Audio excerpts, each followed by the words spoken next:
ان الحمد للہ نحمده ونستعینه ونستغفره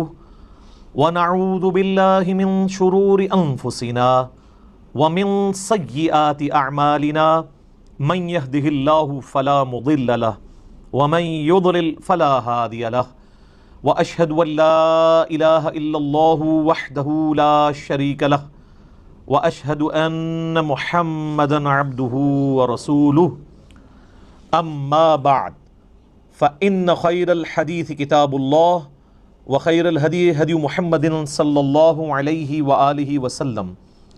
وشر الأمور محدثاتها وكل محدثة بدعة وكل بدعة ضلالة وكل ضلالة في النار. أعوذ بالله السميع العليم من الشيطان الرجيم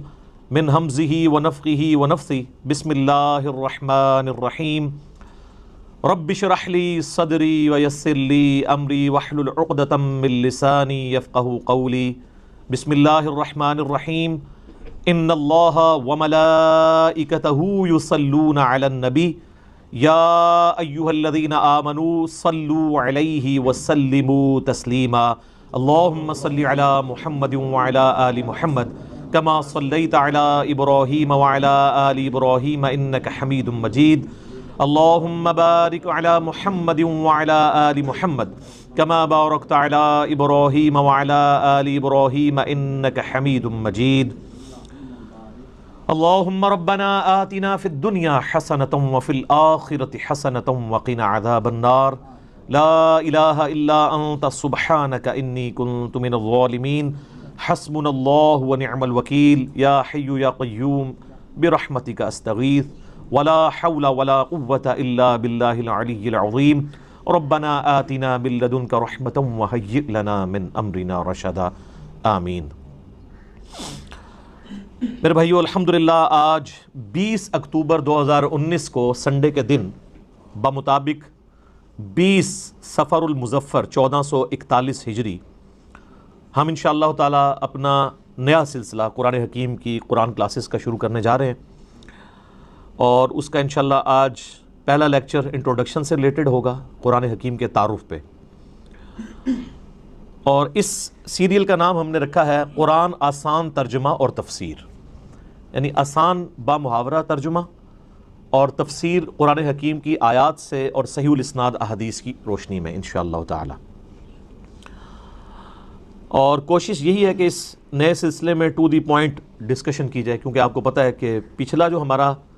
قرآن حکیم کا ایک پورا دورہ ریکارڈ ہوا ہے وہ 9 سالوں میں ہوا ہے، 344 لیکچرز کے اندر. اب اتنے ڈیٹیل لیکچر نہیں ہوں گے، البتہ کوشش یہ ہوگی کہ جتنی ضروری انفارمیشن ہے وہ ضرور ڈسکس کی جائے.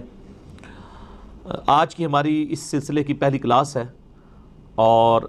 اس کلاس کے اندر ہم انشاءاللہ کوشش کریں گے کہ قرآن حکیم سے متعلق 40 بنیادی انفارمیشنز جو ہیں وہ ڈسکس کریں جو ایک مسلمان کے علم میں ہونی چاہیے. اور ان پوائنٹس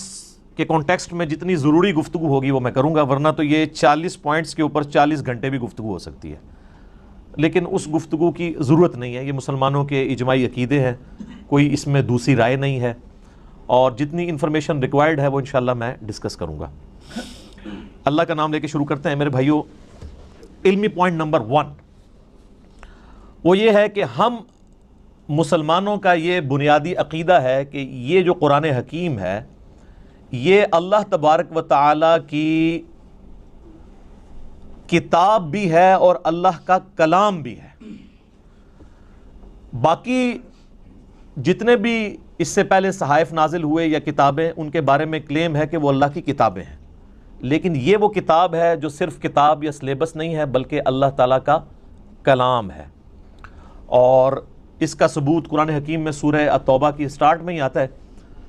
کہ جنگ کے دوران اگر کافر تم سے پناہ مانگیں تو انہیں پناہ دے دو، اور کسی ایسی جگہ پہ ان کو قید کرو جہاں پر وہ اللہ کا کلام سنیں، حتی یسمع کلام اللہ، یہاں تک کہ وہ اللہ کا کلام سنیں. اور یہ بھی مزے کی بات میں آپ کو بتاؤں، بڑی حیران کن، قرآن حکیم کے علاوہ جتنی بھی الہامی کتابیں ہیں، اولڈ ٹیسٹمنٹ ہو، نیو ٹیسٹمنٹ یعنی تورات، انجیل اور باقی کتابیں ہیں، زبور بھی، ان کتابوں کو اگر آپ پڑھیں گے تو ان کتابوں میں ان کتابوں کا نام موجود نہیں ہوگا، ظاہر ٹیمپرڈ فارم میں. یہ ہم نے اسے بائبل کا نام دیا ہوا ہے نا، باہر جو لکھا ہوا ہے، پوری بائبل کے اندر بائبل کا ذکر نہیں ہے، لیکن قرآن حکیم میں سینکڑوں مقامات پر قرآن کا نام آیا ہے، بائی نیم اس کتاب کو مینشن کیا گیا ہے، یاسین والقرآن الحکیم وَأُوحِيَ إِلَيَّ هَذَا الْقُرْآنُ لِأُنذِرَكُمْ بِهِ وَمَنْ بَلَغَ فَذَكِّرْ بِالْقُرْآنِ مَنْ يَخَافُ وَعِيدٍ۔ کئی آیات ہیں قرآن حکیم میں جن میں قرآن کا لفظ آیا، اور قرآن کا لفظی مطلب ہے بار بار پڑھی جانے والی کتاب۔ قرات ہم اردو میں بھی استعمال کرتے ہیں، عربی کا لفظ ہے۔ تو یہ پہلی بنیادی انفارمیشن ہے کہ یہ صرف کتاب نہیں ہے بلکہ اللہ کا کلام بھی ہے، اور چونکہ یہ اللہ کا کلام ہے لہٰذا اللہ کی صفت ہوئی، اور اللہ کی صفت ہے تو یہ پھر مخلوق نہیں ہے، غیر مخلوق ہے۔ البتہ جو ہمارے پاس اس وقت یہ بائنڈنگ کے اندر قرآن موجود ہے، اس قرآن کے یہ جو صفحے ہیں یہ تو ظاہر مخلوق ہے، کریشن ہے، اس کے اوپر جو سیاہی ہے پرنٹنگ کی وہ بھی کریشن ہے، اس کا گتا بھی یہ بھی کریٹڈ ہے، لیکن اس کے اندر جو کلام لکھا ہوا ہے اگرچہ وہ کاتب کی رائٹنگ ہے وہ بھی کریشن ہے، کریٹڈ ہے، مخلوق ہے، لیکن جو کلام لکھا گیا ہے جسے ہم پڑھتے ہیں یا سنتے ہیں وہ غیر مخلوق ہے، وہ اللہ کی صفت ہے۔ اور اسی لیے آپ دیکھیں کہ سورۃ الاعراف میں آتا ہے نا کہ حضرت موسیٰ علیہ السلام نے خواہش کا اظہار کیا تھا کہ اے اللہ میں تجھے دیکھنا چاہتا ہوں، تو اللہ نے کیا فرمایا تھا؟ تو مجھے نہیں دیکھ سکتا، تو پہاڑ کی طرف دیکھ، اگر یہ پہاڑ میری تجلی سے قائم رہا تو پھر تم بھی یہ یعنی ایزیوم کر سکتے ہو کہ مجھے بھی دیکھ سکو گے۔ پہاڑ پہ جب اللہ کی تجلی اللہ تعالیٰ نے ڈالی جو سورۃ الاعراف میں آتا ہے، تو اس کی وجہ سے پہاڑ جو ہے وہ ریزہ ریزہ ہو گیا، اور سورۃ الاعراف میں آتا ہے کہ اس تجلی کے انڈائریکٹ مشاہدے کی وجہ سے موسیٰ علیہ السلام بھی بے ہوش ہو گئے۔ یہ علیحدہ بات ہے کہ آپ کے بزرگ کلیم کرتے ہیں کہ وہ اللہ کا دیدار کرتے ہیں، کیونکہ وہ تو کہانی ہے، یہ قرآن ہے، یہ ہے سچائی۔ تو یعنی اللہ تعالیٰ کی صفات کے اثرات کیا ہیں، اور سیم اسی طرح کی چیز قرآن حکیم کے بارے میں سورۃ الحشر میں آئی ہے، لو انزلنا هذا القرآن على جبل، اگر ہم یہ پہاڑ پر نازل کر دیتے تو پہاڑ بھی اس قرآن کے نزول کی وجہ سے پھٹ جاتا، ریزہ ریزہ ہو جاتا۔ کیوں؟ کیونکہ قرآن اللہ کی صفت ہے، اللہ کا کلام ہے، کلام متکلم کی صفت ہوتا ہے نا، تو اس کا ایفیکٹ یہی ہونا تھا جو اللہ تعالیٰ کی ذات کا ایفیکٹ ہے کہ قرآن اگر کسی پہاڑ پر نازل ہوتا تو وہ بھی اس قرآن کے رعب کی وجہ سے ریزہ ریزہ ہو جاتا۔ سر یہ ہمارے محبوب صلی اللہ علیہ وآلہ وسلم کا مبارک سینہ ہے کہ جس پہ آلموسٹ 23 سال تک قرآن نازل ہوتا رہا ہے، اور اگر آپ بخاری مسلم کی احادیث اٹھا کے دیکھیں تو نبی علیہ السلام کے اوپر ایک کیفیت طاری ہو جایا کرتی تھی جب قرآن کا نزول ہوتا تھا، اور سخت سردیوں میں بھی بخاری مسلم کے الفاظ ہیں کہ آپ صلی اللہ علیہ وآلہ وسلم کے مبارک چہرے پر یعنی پسینہ بہنا شروع ہو جاتا تھا، اتنا وحی کا بوجھ ہوتا تھا، اور اس حالت میں صحابہ کرام آپ کو دیکھ نہیں سکتے تھے، چہرہ مبارک سرخ ہو جاتا تھا، اور جس طرح یہ خراٹے لینے کی آواز ہے نا، اس طرح بخاری مسلم میں آتا ہے اس قسم کی آواز آپ کے منہ سے نکلنا شروع ہو جاتی تھی، اور پھر صحابہ کرام جو ہیں وہ سارے سر جھکا لیتے تھے یوں، اور آپ علیہ السلام کے سر مبارک کے اوپر ایک بڑی چادر دے دی جاتی تھی حتیٰ کہ آپ اپنی وہ اس حالت میں واپس آئیں،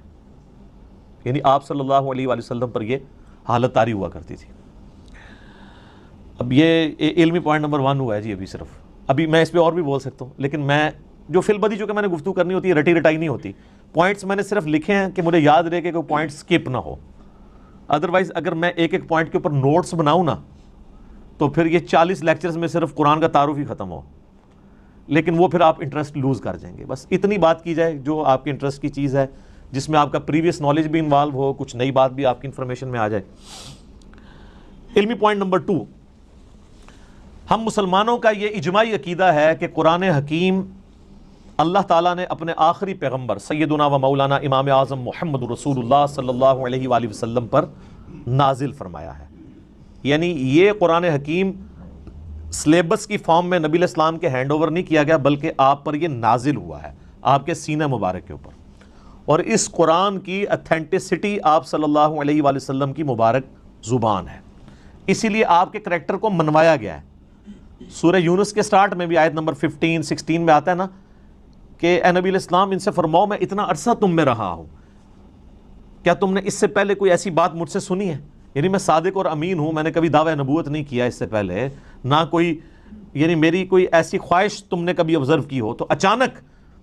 یعنی چند دنوں کے بعد میں یہ کلیم کر رہا ہوں کہ یہ اللہ کی طرف سے مجھ پر کتاب نازل ہوئی ہے، تو یہ اس بات کا ثبوت ہے میری پریویس زندگی. تو یہ آپ صلی اللہ علیہ وآلہ وسلم پر نازل ہوئی. اب یہ ٹاپک بھی گھنٹوں کا محتاج ہے اگر صرف اس ٹاپک کو